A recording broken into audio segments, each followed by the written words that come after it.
बंगला असो वा रस्ता, कोणतेही कॉन्क्रीट बांधकाम विश्वासाने वापरायचं, गुणवत्तेची हमी देणारं 100% German technology, ultra premium concrete, वेळ पैशाची बचत शिवाय मजबूतीची खात्री। हाय स्पीड बांधकामासाठी M5 क्यूब ते M60 क्यूब पर्यंत ready mix concrete. Shri Samarth Dhondiraj Maharaj ready mix concrete private limited, Andhali Phata, जुना सातार रोड, पलूस। संपर्क रुपेश चव्हाण 99 75 95 79 32 आणि राहुल दळवी 86 00 75 72 58।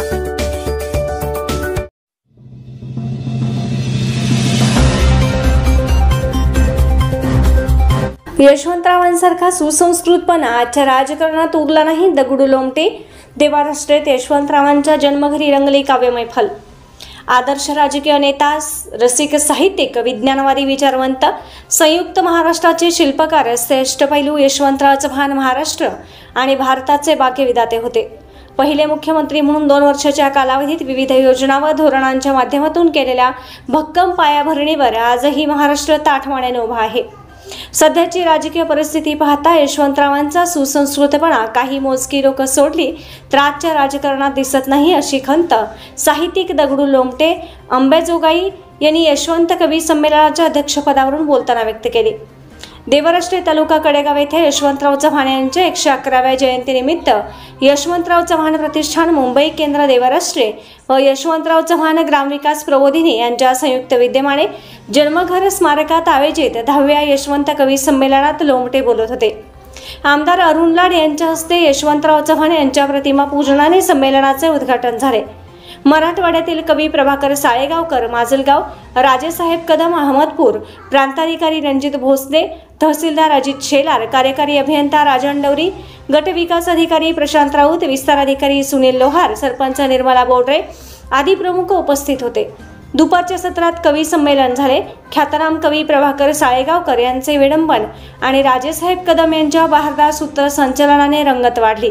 सुधो मोहिते, रमजान मुल्ला, आनंद लहरी, MB जमादार, जयवंत आवटे, हिम्मत पाटील, सदानंद माळी, प्राध्यापक विश्वनाथ गायकवाड, रघुराज मेटकरी, ॲडव्होकेट सुभाष पाटील, संदीप यादव, संदीप नाझरे, दीपक पवार, अशोक पवार, विनायक कुलकर्णी, सुनीता कुलकर्णी, सुमुदा सुर्वे, डॉक्टर राहुल गौर, धर्मवीर पाटील, उत्तम सावंत, सुवर्णा जगताप, अनिल पाटील, सुनील गुरव, तुकाराम पवार यांच्यासह अनेक कवींनी सादर केलेल्या कवितांनी श्रोते मंत्रमुग्ध झाले। स्वागत व प्रास्ताविक दत्तात्रय सपकाळ यांनी केले। आभार दीपक शिंदे यांनी मानले। पाहुण्यांचा परिचय दीपक पवार यांनी केला। प्रतिष्ठानचे प्रदीप मोहिते, संतोष होनमाने, मयूर काळे यांनी संयोजन केले। कधी कधी अज्ञातवासात राहून आपला संसार करत करत, भावना सांभाळत देशाला स्वातंत्र्य मिळवून देण्यासाठी त्यांनी जे प्रयत्न केले, त्यांनी जे कष्ट केलेले, ते कष्ट या घडीच्या लोकांना, आत्ताच्या घडीच्या लोकांना ते नाही कळणार।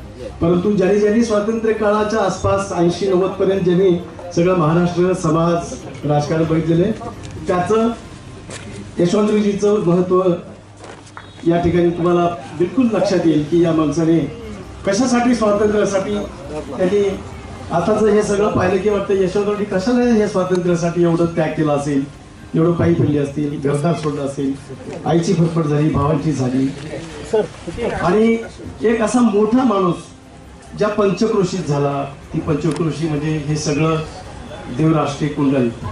अण्णांना जेव्हा भेटायचं, मी कुठल्या राजकारण्यांबद्दल माझा विषय राजकारणी आहे, परंतु मला याची खात्री होती की GD बापूंनी जे काम केले सहकारामध्ये, राजकारणामध्ये, इथल्या समाजातल्या प्रत्येक व्यक्तीच्या उन्नतीसाठी जे काम केले, ते पुढची पिढी चालू करते। आता माझं त्यांचं तातं रक्ताचं नवीन नातं झालेलं आहे, तो काही मुद्दा नाही, परंतु राजकारणामध्ये बापूंचा वारसा, पुढची पिढी इतक्या सहजतेने, मला वाटतं की यशवंतरावजींचे जे अप्रत्यक्ष जे संस्कार झालेले, त्या संस्कारामध्ये तुम्ही आहात, याचा मला खूप आनंद।